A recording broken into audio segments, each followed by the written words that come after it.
Have you ever had that moment where you just sort of accept that maybe love isn't for you?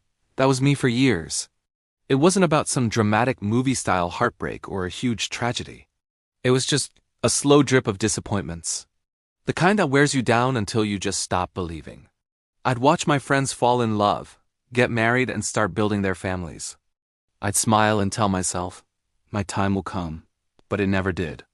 I kept meeting people who seemed to like the idea of me, but not the real me. The ones who vanished the second things got real. The ones who weren't ready or weren't healed. And the worst? Those almost relationships. The ones that feel like they're building into something real, only to collapse into nothing overnight. You start to feel invisible, unchosen, forgettable.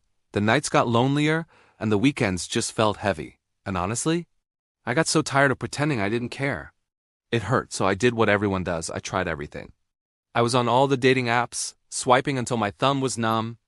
I kept manifestation journals. I watched YouTube tarot readings late at night. I bought self-help books. I even went to therapy, and some of those things helped a little, but nothing changed that deep core feeling that love was always just one step out of reach. I started to genuinely wonder, what if I'm just not meant to find someone? It's a really dark place to be.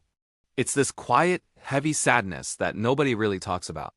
Then, one night, after a date that felt more like a job interview than a human connection, I came home, sat on my bed, and just cried. I wasn't crying because of the date. I was crying because I was so tired. Tired of trying. Tired of hoping. Tired of pretending it didn't matter. All I wanted was to find one person I could recognize instantly. Someone whose soul felt like home. A week later, I was doom scrolling late at night, and I came across something weird. It was about a woman in Bali who could sketch your soulmate based on some ancient ritual. Normally, I would have laughed it off and kept scrolling, but something about it just stopped me. Maybe it was the timing. Maybe I was just desperate. Maybe it was pure curiosity. But for the first time in a very long time, I felt this little tug. A pull. It was like the universe was whispering, just try. So I wasn't expecting anything magical. I definitely wasn't expecting fireworks. Honestly, I thought I'd just get a random, generic sketch. But when the email arrived and I opened it, I just froze. It wasn't some celebrity face. It wasn't an unrealistic model. It looked like someone real, someone kind, someone who felt familiar, even though I knew I'd never seen them before. And the reading that came with it? It wasn't talking about twin flame destinies or any of that dramatic stuff. It talked about personality traits, values, little quirks, things I've been subconsciously drawn to my entire life. For the first time in years, I felt like love wasn't just some abstract concept floating around in the universe. It felt real, tangible.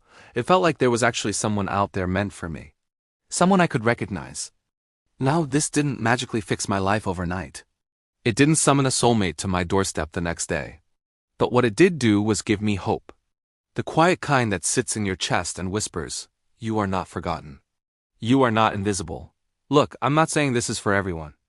And I'm definitely not saying it's a magic wand that will solve all your problems. But if you've been feeling stuck like I was, if you felt lost or just so tired of guessing who your person might even be, this might be the thing that gives you a sense of direction. A spark. A reminder that love is still written somewhere in your story. For me, it was the small thing that shifted something big inside. It changed my perspective. Maybe it'll do the same for you. No pressure, no hype. I just wanted to share what helped me when nothing else did. Thanks for listening.